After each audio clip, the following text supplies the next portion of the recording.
Assalamualaikum warahmatullahi wabarakatuh. Saya Lisa Syafitri dari Tadris IPA Fisika UIN Imam Bonjol Padang.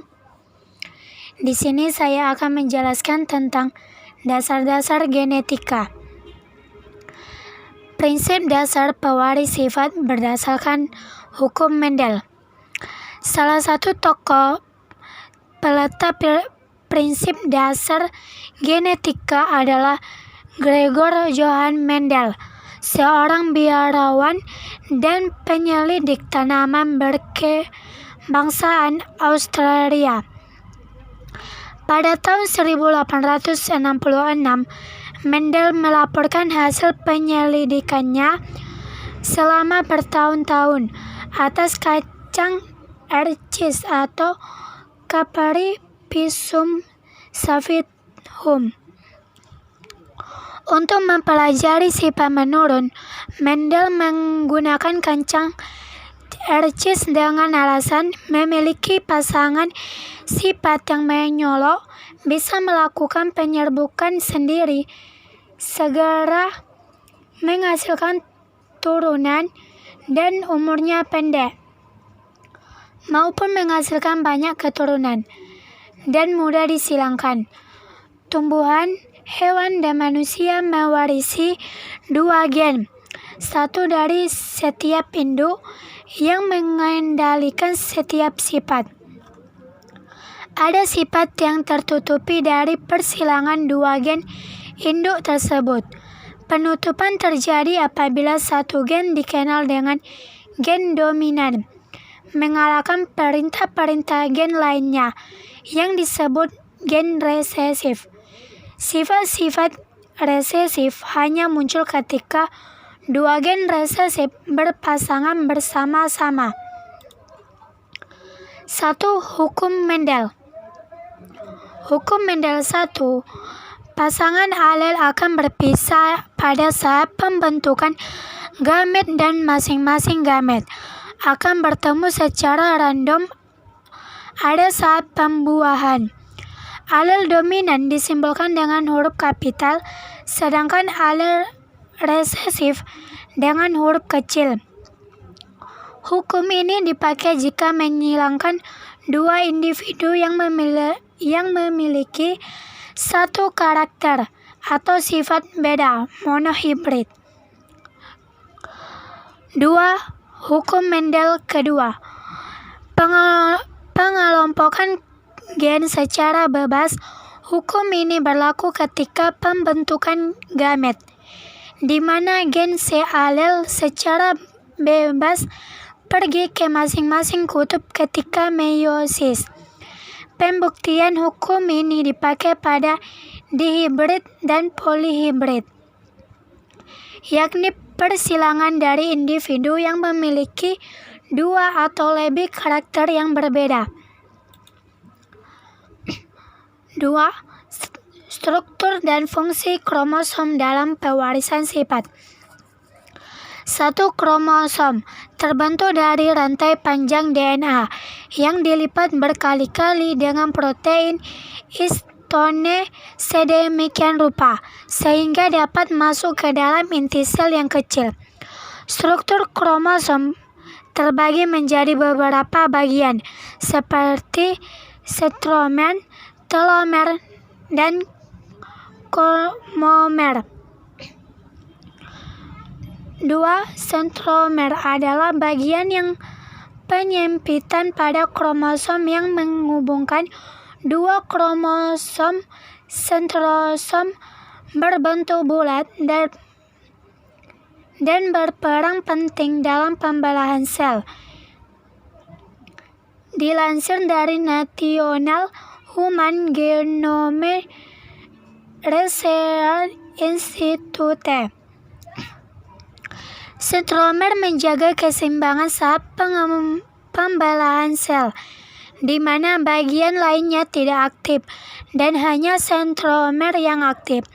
Centromer juga merupakan tempat melekatnya kromosom baru hasil replikasi.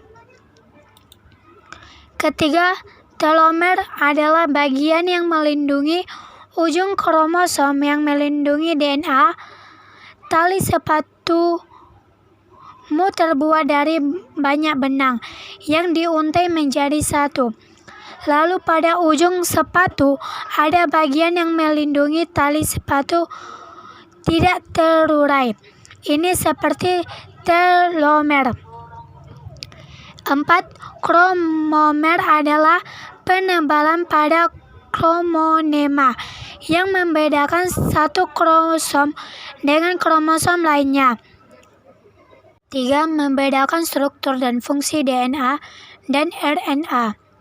Orang pertama kali yang menemukan struktur DNA adalah James Watson bernama Francis Crick. Struktur ini dikenal dengan struktur rantai berganda, adalah molekul besar atau makromolekul yang berisi dua rantai polinukleotida yang antara satu dengan yang lain saling berkaitan. 3 susunan yang dimaksud tersebut adalah gula pentose, nitrogen, dan gugus fosfat.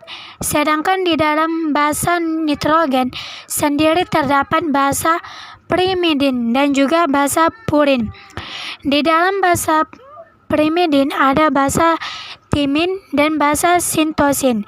Sedangkan di dalam basa purin ada adenin dan ada juga guanin. Adapun struktur DNA sendiri terdiri atas rantai poliribonukleotida. Sedangkan basa yang umum terdapat di dalamnya terdiri dari adenin, urasil, guanin, dan juga sitosin. Fungsi DNA dan RNA. DNA memiliki fungsi utama sebagai sebuah pembawa materi genetik, akan tetapi ia juga memiliki fungsi yang cukup luas. Begitu juga dengan RNA. Berikut ini adalah alasan mengenai fungsi DNA dan RNA yang wajib diketahui. 1. Pembawa materi yang bersifat genetik dari generasi yang satu kepada generasi yang ada di dalamnya. 2. Melakukan kontrol terhadap kehidupan, baik itu dilakukan secara langsung ataupun tidak. 3. Sebagai sebuah autokatalisa atau sejenis penggandaan diri.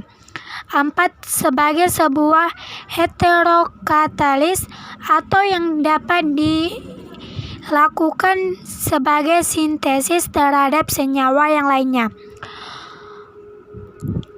Fungsi RNA untuk menyimpan informasi dan untuk perantara antara DNA dengan protein yang terdapat dalam proses ekspresi genetik.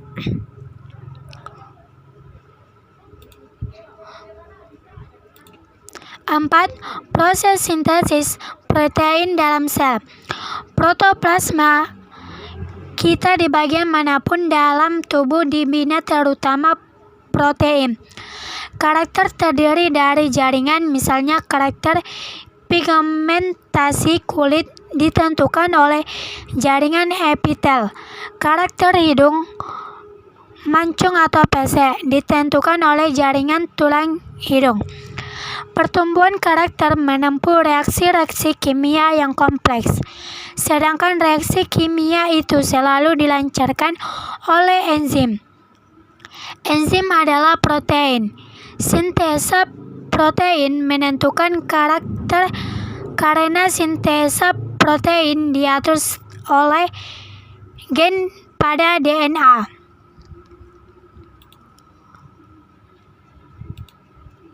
5. Proses rekayasa genetika pada mikroba dan tumbuhan.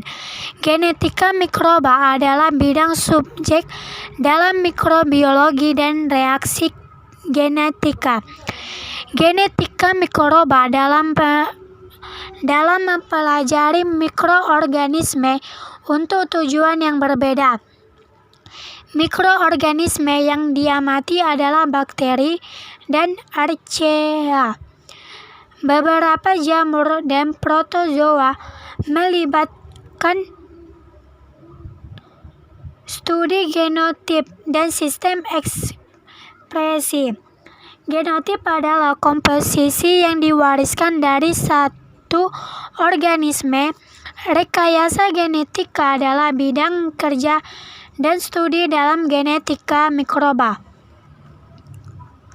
6. Rekayasa genetika pada hewan dan manusia. Rekayasa genetika adalah gambaran dari bioteknologi yang di dalamnya meliputi manipulasi gen, cloning gen, DNA, rekombinia, teknologi modifikasi genetik, dan genetik modern dengan menggunakan produksur, identifikasi, replikasi, modifikasi, dan transfer materi genetik dari sel, jaringan, maupun organ. Sebagian besar teknik yang dilakukan adalah memanipulasi langsung DNA yang orientasi pada reaksi gen tertentu. Salah satu dari aplikasi rekayasa genetika berupa manipulasi genetika hewan. Hewan yang sering digunakan menjadi uji adalah mamalia. Mamalia memiliki ukuran genom yang lebih besar dan kompleks dibandingkan dengan virus, bakteri, dan tanaman. Sebagian konsekuensinya untuk memodifikasi genetik dari hewan mamalia harus menggunakan teknik genetik molekular dan teknik rekombinasi DNA yang memiliki tingkat kerumitan yang kompleks dan mahal biaya yang dilakukan dalam penelitian. 7. Nilai Islam yang berkaitan dengan pewarisan sifat pada manusia. Terdapat pada Quran Surah Al-An'am ayat 98. Bukhari dan Muslim meriwayatkan hadis Abu Hurairah bahwa seorang Arab Badui datang kepada Rasulullah SAW dan berkata, "Ya Rasulullah, sesungguhnya istriku telah melahirkan seorang anak berkulit hitam, padahal aku berkulit putih, dan aku curiga dia bukanlah anakku." Rasulullah SAW bertanya kepadanya, "Apakah kamu memiliki unta?" Badui menjawab, "Ya Rasulullah." Rasulullah bertanya lagi, "Apakah ada untamu yang berkulit hitam keabu-abuan?" Dia menjawab, "Ada ya Rasulullah." Rasulullah bertanya lagi, "Dari mana datangnya warna kulit unta itu?" Badui menjawab, "Ya Rasulullah, menurutku dulu ada induknya yang berwarna demikian." Rasulullah pun berkata, "Mungkin juga anakmu telah mewarisi kulit salah seorang nenek moyangnya."